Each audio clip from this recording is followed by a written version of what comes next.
Saúde, amada igreja, com a paz do Senhor.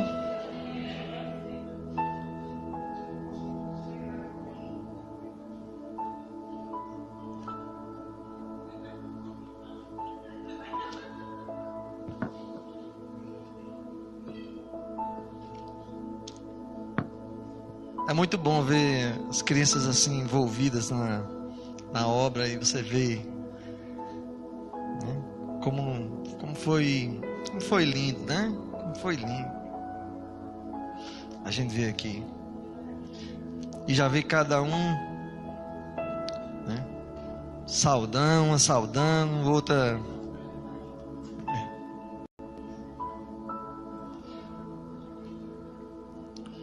né?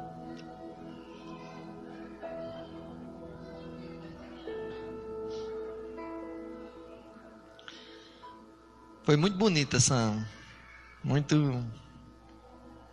a gente fica muito feliz, né, quando vê nossos filhos já assim envolvidos.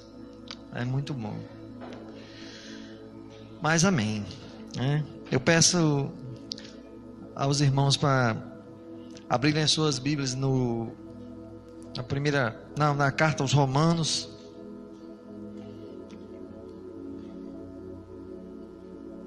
Vamos lá, abrir no capítulo 1.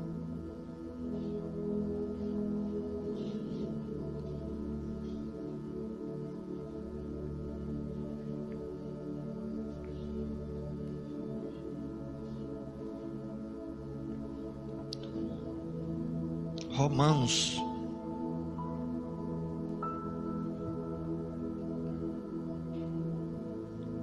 Nós vamos ler do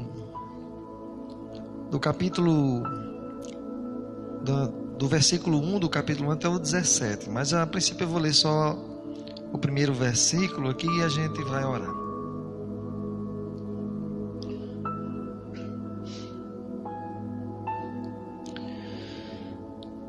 Diz assim, começa assim: Paulo, servo de Cristo Jesus, chamado para ser apóstolo, separado para o evangelho de Deus. Oremos, irmãos. Senhor nosso Deus, Pai bondoso e misericordioso, obrigado, Senhor, por nossas vidas, Pai. Obrigado, Senhor, pela nossa presença aqui nesse lugar, Pai, para aprender mais sobre a Tua palavra, para estarmos em comunhão com os irmãos, Senhor, e para louvar e engrandecer o Teu nome, Pai. E obrigado principalmente, Pai, pela Tua presença nas nossas vidas, Pai, nos guiando, nos protegendo, nos levando, Pai, para os caminhos que o Senhor quer nos conduzir, Pai. Então conduz, Pai, essa ministração, que venha a ser falado aqui somente o que procede da Tua vontade, do Teu entendimento, Pai, para que a gente possa aprender, para que a gente possa compreender cada vez mais a Tua palavra, para que a gente consiga ser o servo, Pai, que o Senhor espera que sejamos, Pai. Então continua conosco nesse momento, e nós oramos aqui em nome de Jesus. Amém. Amém. A carta aos Romanos, muita gente considera ela a obra-prima de Paulo. É uma carta, alguns chamam ela um tratado teológico, porque ela vai nos ensinar muitas coisas. E Paulo, ele começa já se anunciando, né, quem é. Ele diz aqui, como eu li no primeiro versículo, ele diz: Paulo, servo de Cristo Jesus. Servo de Cristo Jesus. E é interessante que a gente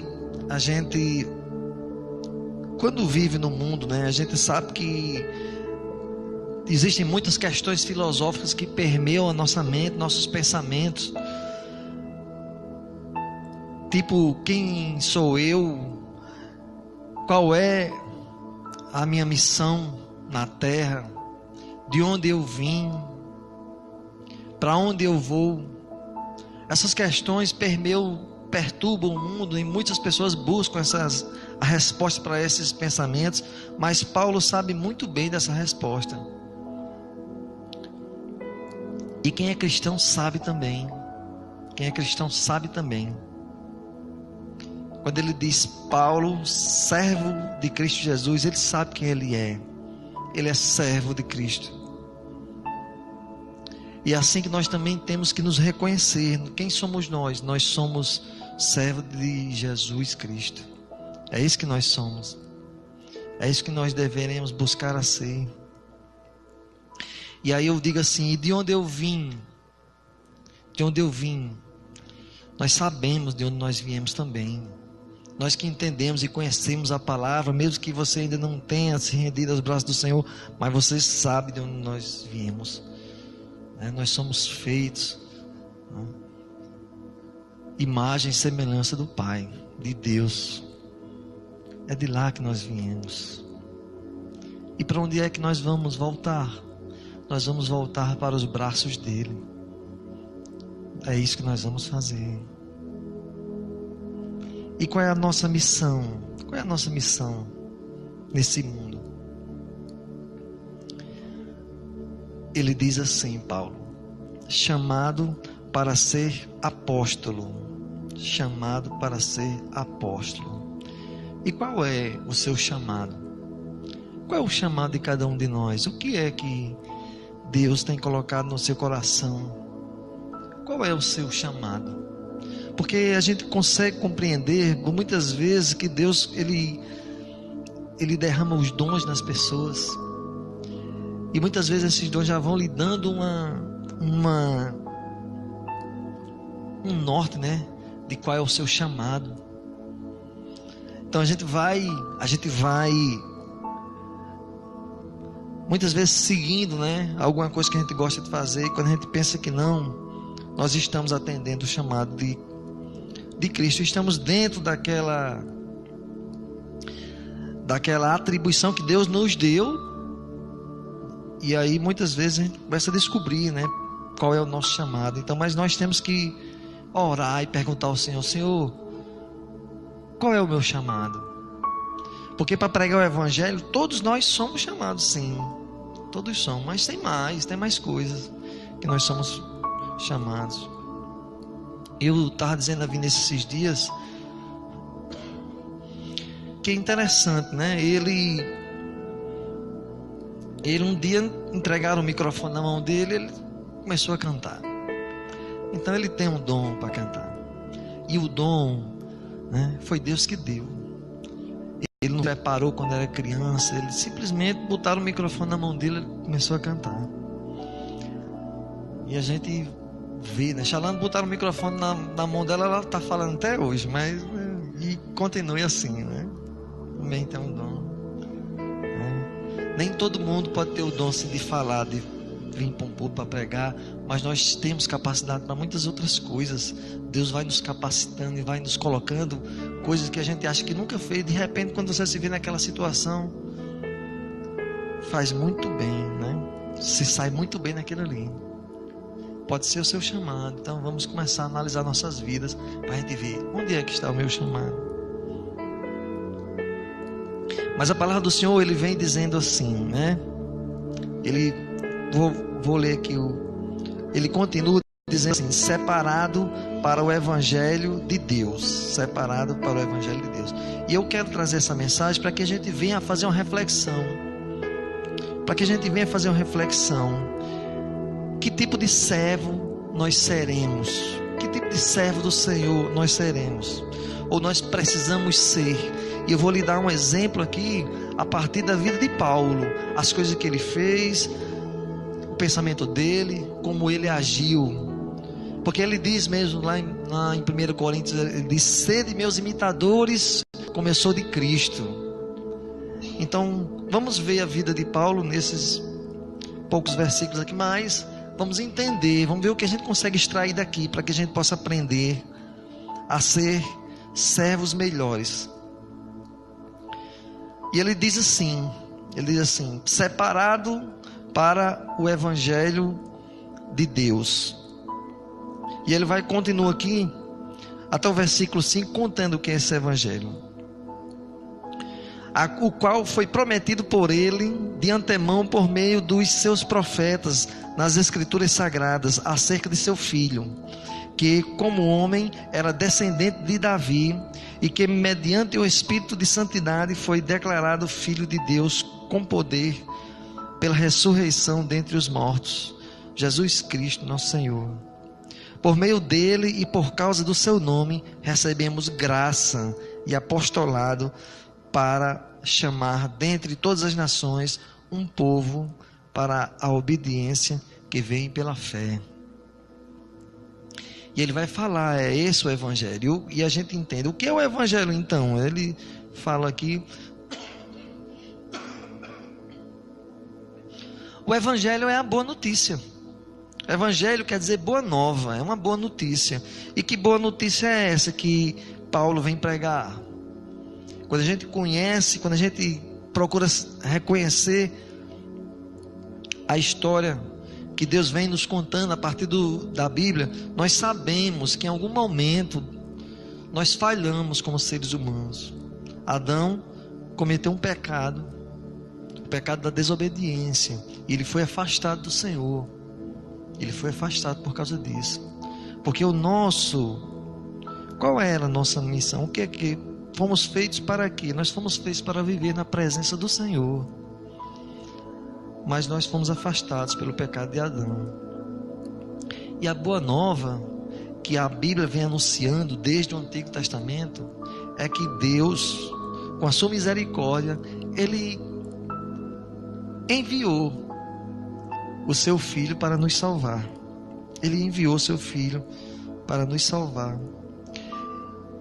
Ele veio como homem e Ele morreu pelos nossos pecados, porque quem conhece o Antigo Testamento vai saber, vai entender que as pessoas, para se livrar dos pecados, eles sacrificavam um animal, sacrificavam um cordeiro.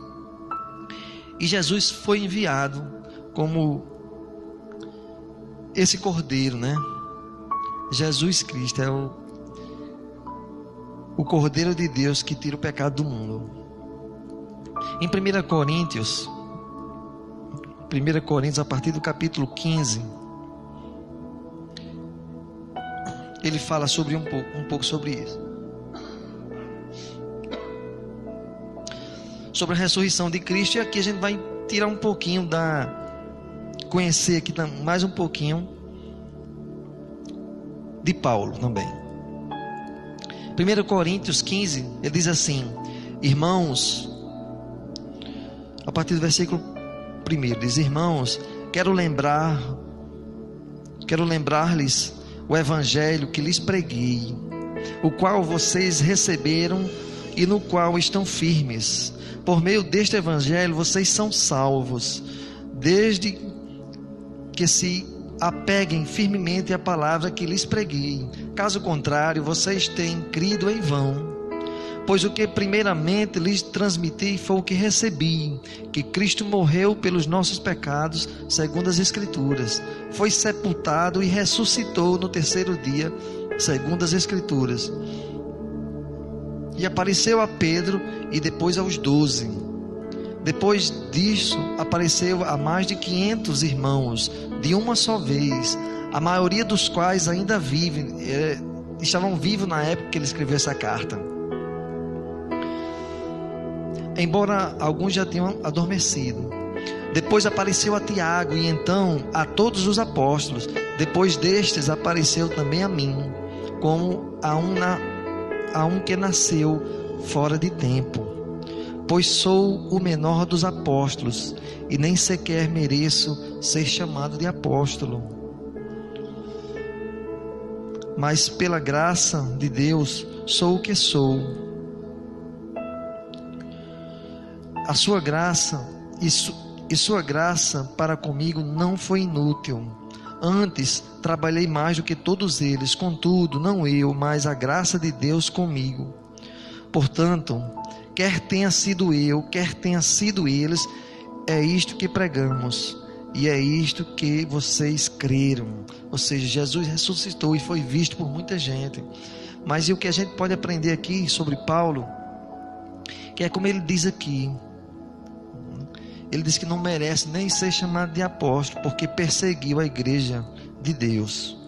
Mas pela graça de Deus, sou o que sou, e sua graça para comigo não foi inútil. E às vezes a gente pensa assim: não, eu não posso trabalhar na obra, eu não posso servir a Deus, porque as coisas que eu fiz já vão me condenar,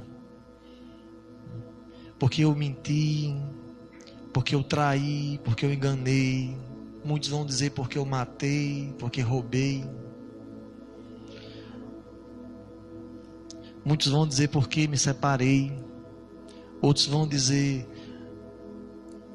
porque usei drogas, porque me embriaguei.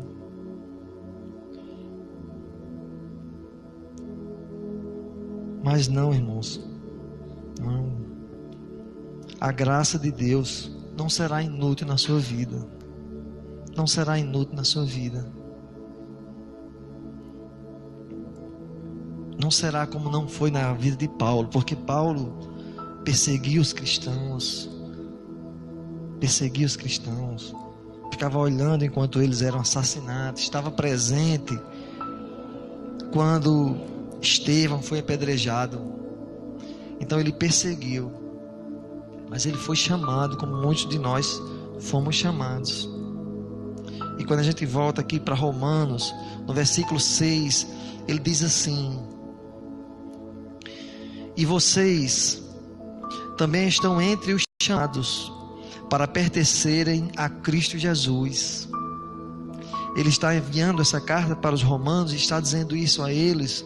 Mas essa carta, ela está chegando hoje a todo mundo, né? Não é mais uma carta só aos romanos, é uma carta que tem sido usada para todo mundo e para todas as nações. E eu vou repetir aqui, para vocês que estão ouvindo aqui e para vocês que estão ouvindo também pelas redes sociais. E vocês também estão entre os chamados para pertencerem a Jesus Cristo. Aí eu lembro de Apocalipse 3:20, quando o Senhor diz assim: eis que estou à porta e bato.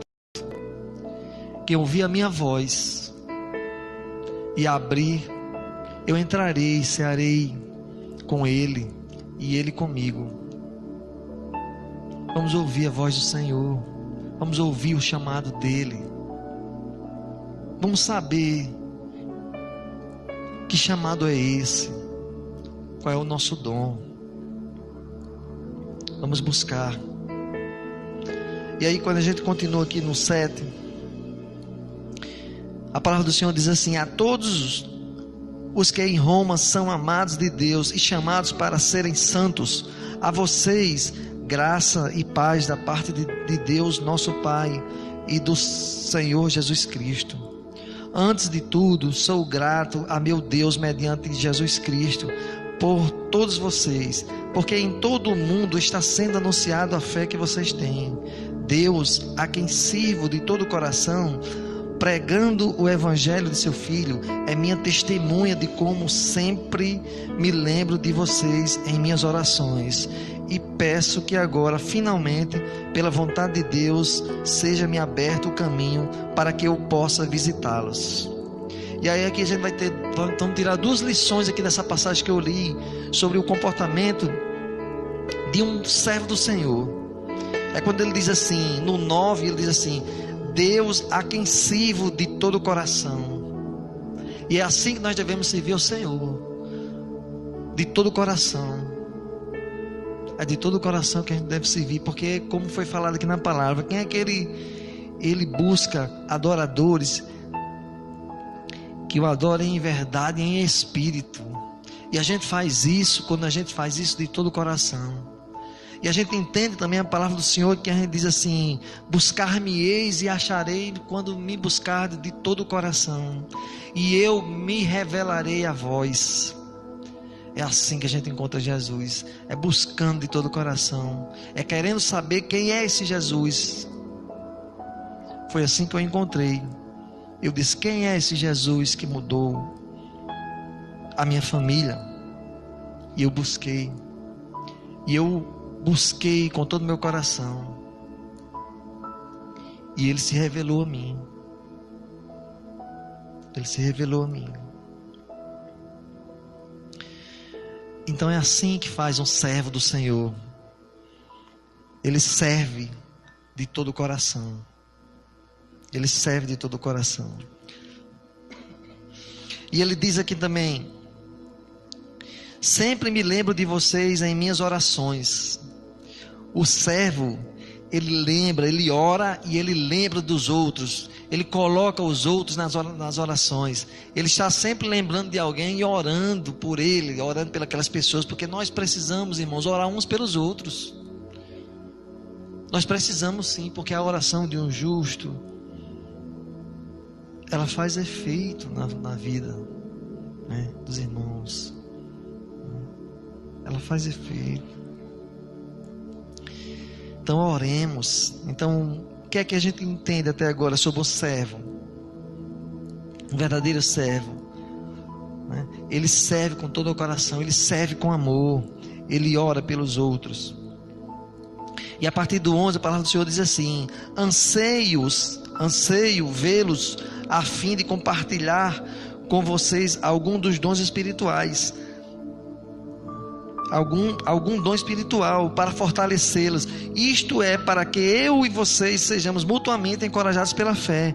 Quero que vocês saibam, irmãos, que muitas vezes planejei visitá-los, mas fui impedido até agora.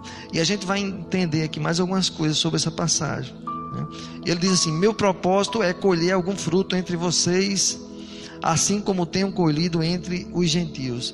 E aí ele diz aqui, tinha planejado visitar os romanos. Ele queria visitar os romanos. Então ele fala que planejei. E o servo do Senhor, como nós temos que planejar sim, pregar a palavra. Nós temos que planejar levar a palavra àquelas pessoas que precisam ouvir. Quantas pessoas à nossa volta estão precisando ouvir a palavra de Deus? São parentes, são amigos que precisam, e nós precisamos planejar e visitá-los, como diz aqui, como ele queria fazer. Mas interessante, porque ele planejou, mas os planos de Deus são melhores do que os nossos, como foram melhores do que os planos de Paulo aqui. Por mais que ele tenha planejado, ele diz assim: mas fui impedido até agora. E ele não conseguiu fazer essa visita aos romanos. E porque ele não conseguiu fazer essas visitas aos romanos, o que foi que ele fez? Ele escreveu essa carta que nós estamos lendo agora. Porque se ele tivesse conseguido ir, isso tudo que ele disse nessa carta aqui, que é chamada obra-prima de Paulo, ele não teria feito a carta, porque ele teria dito aos romanos lá. Mas ele foi impedido de ir lá, então escreveu a carta. Os planos de Deus são melhores do que os nossos.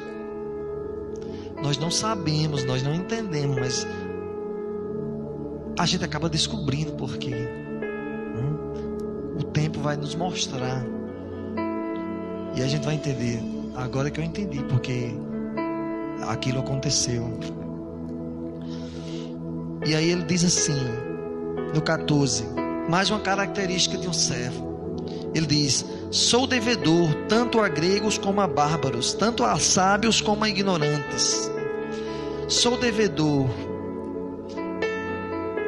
Ele se sente devedor de pregar o evangelho a essas pessoas. Por que ele se sente devedor de pregar o evangelho a essas pessoas?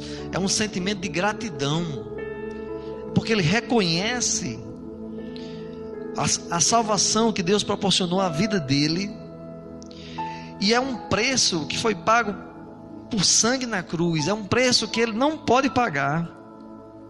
Então, como ele não pode pagar isso a Deus, o que é que ele vai fazer?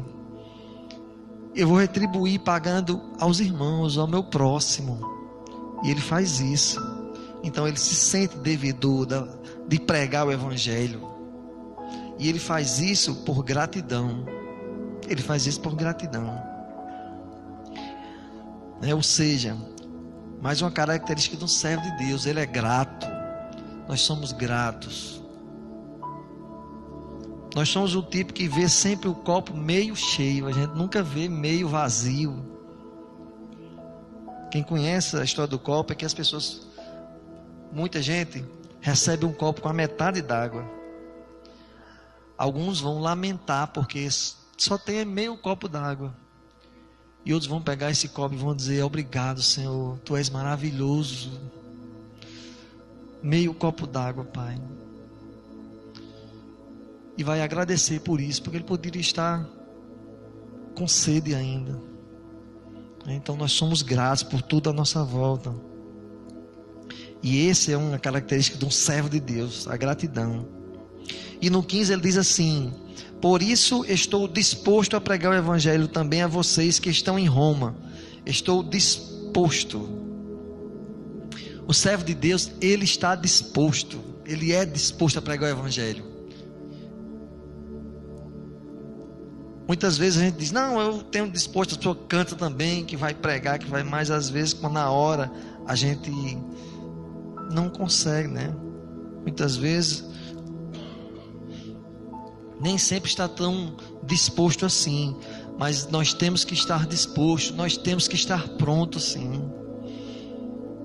Muitas vezes as oportunidades estão ali à nossa frente, mas a gente não consegue reconhecer e nem se levanta. E as oportunidades vão passando. E às vezes, quando não temos mais chance, a gente lamenta porque não tivemos disposição naquele dia para pregar o evangelho. Mas o servo, ele tem que ser disposto a pregar o evangelho. E ele diz assim, no 16: não me envergonho do evangelho, porque é o poder de Deus para a salvação de todo aquele que crê, primeiro do judeu, depois do grego. Não me envergonho do evangelho. E às vezes muitos cristãos têm se envergonhado do evangelho. Muitos cristãos não são reconhecidos nos lugares onde andam. A gente costuma brincar, chamar que é o cristão 007. Ninguém sabe que ele é cristão. É um agente secreto de Deus. Anda na faculdade, ninguém sabe que ele é crente. Anda no trabalho, nos cantos, ninguém sabe que ele é crente. É um cristão 007. É um cristão que se envergonha do evangelho. Mas não é como Paulo aqui, ele não se envergonha do evangelho. Por que ele não se envergonha do evangelho? Porque é o poder de Deus para a salvação de todo aquele que crê. É o poder do evangelho. E ele diz assim no 17: porque no evangelho é revelada a justiça de Deus, uma justiça que do princípio ao fim é pela fé, como está escrito: o justo viverá pela fé. O justo viverá pela fé. E aí ele diz assim, olha, ele diz: como está escrito, o justo viverá pela fé. A gente vê essa passagem em mais lugares aqui, quando ele fala isso, que o justo viverá pela fé. Essas passagens aqui, elas tocaram o coração de muitas pessoas. E Martinho Lutero foi uma delas, que estudando Romanos, ele promoveu toda essa revolução que a gente tem vivido no cristianismo,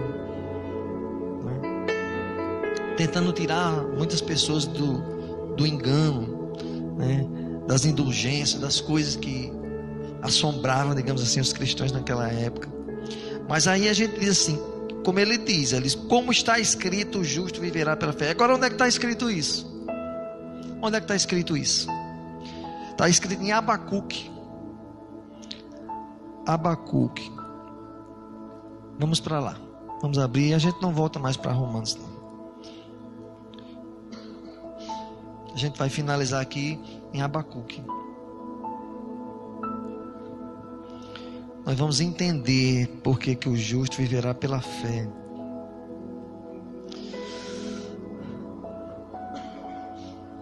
Abacuque é um livro pequeno, são 3 capítulos, está aqui no finalzinho do Antigo Testamento. Você pode ir lá para o final do Antigo Testamento, aí você vai voltando, talvez umas 20 páginas, aí você vai encontrar Abacuque. Abacuque.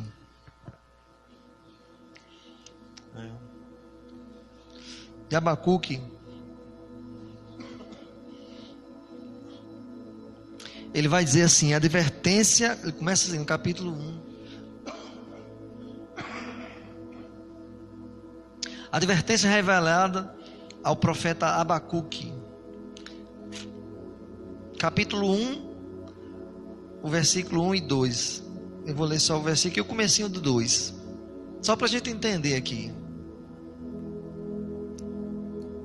A advertência revelada ao profeta Abacuque. E o início 2, ele diz assim: até quando, Senhor, clamarei por socorro, sem que tu me ouças?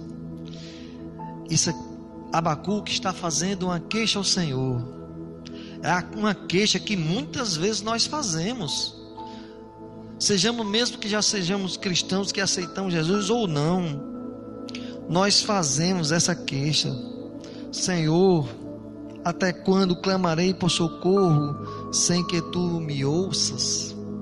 Muitas vezes clamamos, muitas vezes oramos aos pés do Senhor, pedimos para Ele nos livrar daquele mal, pedimos para que Ele se lembre da gente, porque parece que Ele não está nos ouvindo. Será que Ele não está nos ouvindo? Pai, será que o Senhor não me ouve, Pai, no meio dessa tempestade que eu estou? E muitas vezes Deus demora a responder nossas orações. Ele demora a responder. Às vezes Ele responde rápido, mas muitas vezes Ele demora. E nem sempre a resposta que Ele nos dá é a resposta que a gente quer ouvir. E você veja qual foi a resposta que Ele deu a Abacuque. Porque Abacuque tinha visto, estava vendo muita coisa terrível ali naquele povo de Deus, coisas que ele não estava se agradando. E o que é que Deus responde? Qual é a resposta de Deus? Deus responde no versículo 6 aqui, vamos ler só o versículo 6. Ele diz assim no comecinho: estou trazendo os babilônios, nação cruel e impetuosa. Algumas traduções vai dizer os caldeus. Os caldeus são os babilônicos. Então, ou seja, eu estou passando por uma coisa, não estou gostando, e Deus me responde como? Deus me responde muitas vezes trazendo uma coisa que Ele diz aqui no 5, se eu ler no 5 aqui, Ele diz assim: olhem as nações e contemplem-nas, fiquem atônitas e pasmem, pois nos dias de vocês farei algo em que não creriam se lhes fosse contado. Estou trazendo os babilônios, nação cruel e impetuosa. Então você está clamando por socorro, pedindo ajuda, e o que é que Deus manda? Deus manda mais dificuldades na nossa vida. E aí você vai, como é que eu vou entender isso? Abacuque, ele se queixa de novo aqui. E eu vou ler aqui a queixa dele no versículo 13. Ele diz assim: teus olhos... Ele se queixa a Deus, ele ora a Deus, e ele diz: teus olhos são tão puros que não suportam ver o mal, não podes tolerar a maldade. Então por que toleras os perversos? Porque fica calado enquanto os ímpios devoram os que são mais justos do que ele. E ele pergunta a Deus,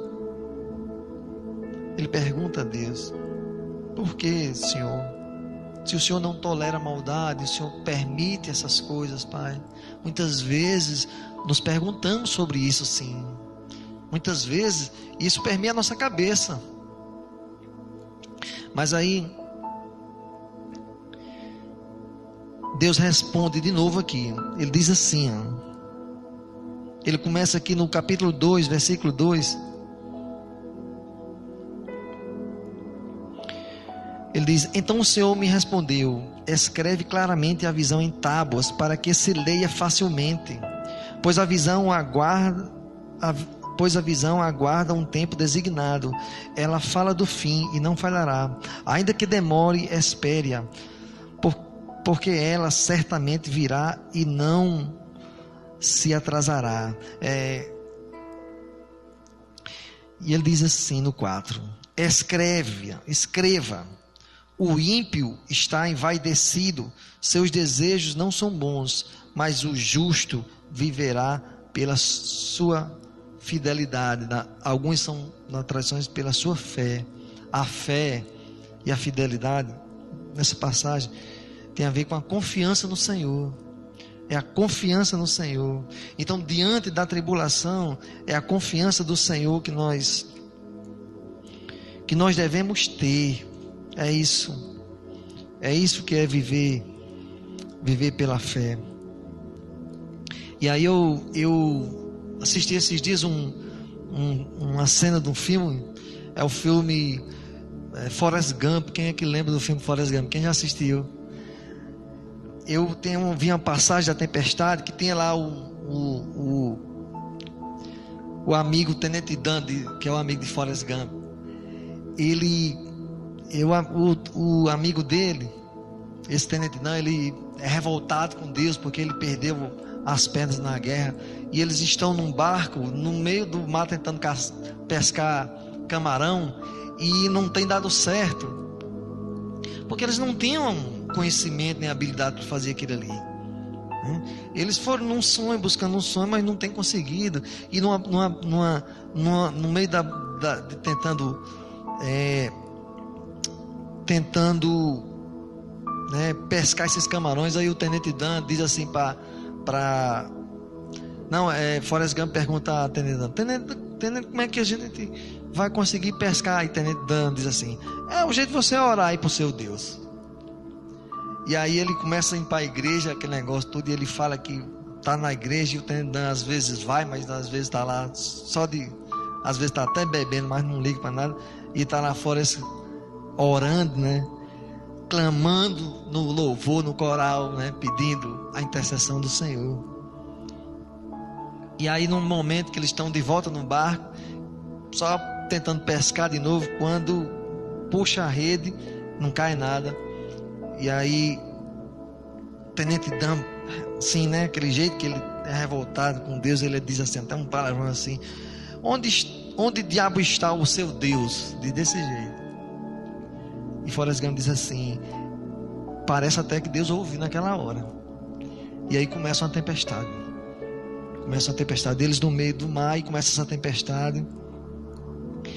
E o Tenente Dan sobe pro barco, pro mastro, começa a gritar e discutir com Deus, e lutar, e dizer que não vai afundar o barco. Eu me lembrei daquela passagem em que Jacó luta com o Senhor, que diz assim: não vai deixar aqui enquanto não me abençoar.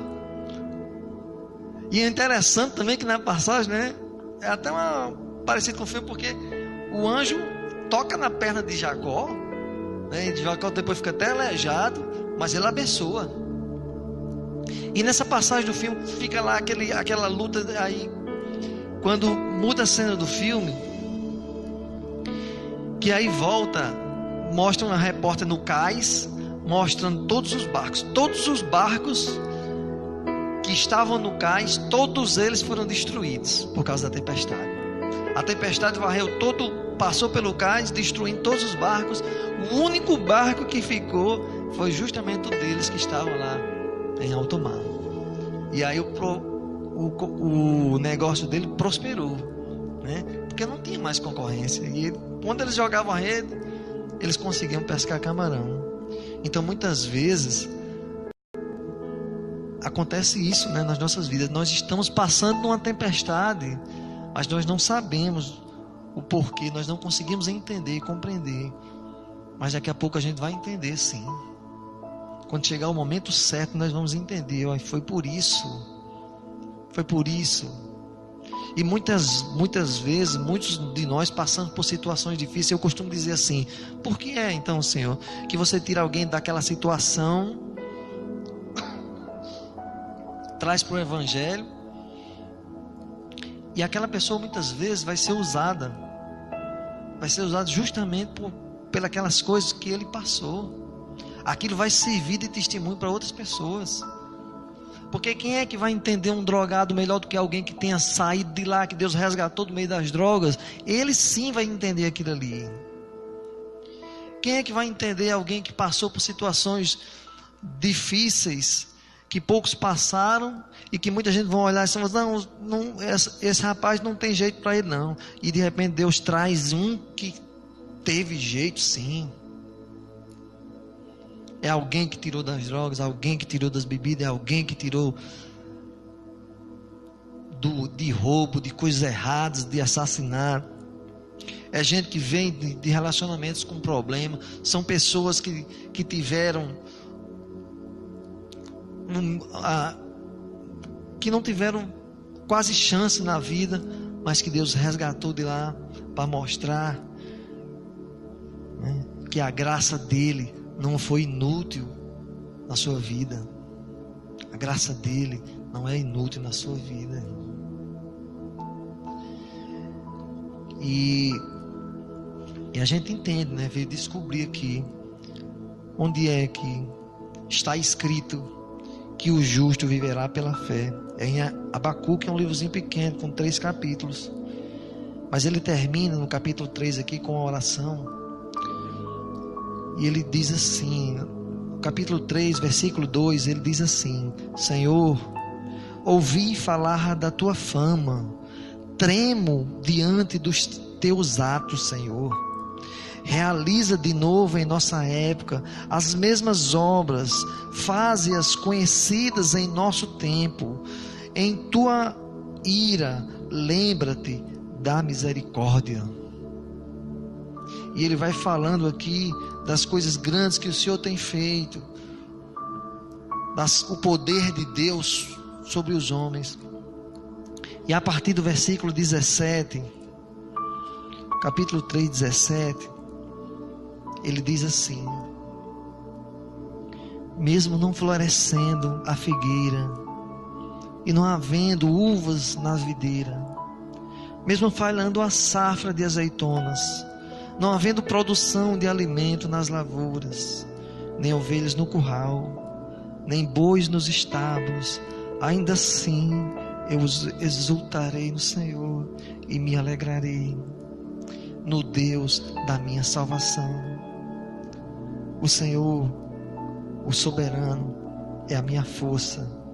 Ele faz os meus pés como os do cervo, faz-me andar em lugares altos. E glória a Deus, irmãos. É isso que é viver pela fé. A mensagem é essa. Sejamos servos assim. Sejamos servos em que a gente vá viver pela fé.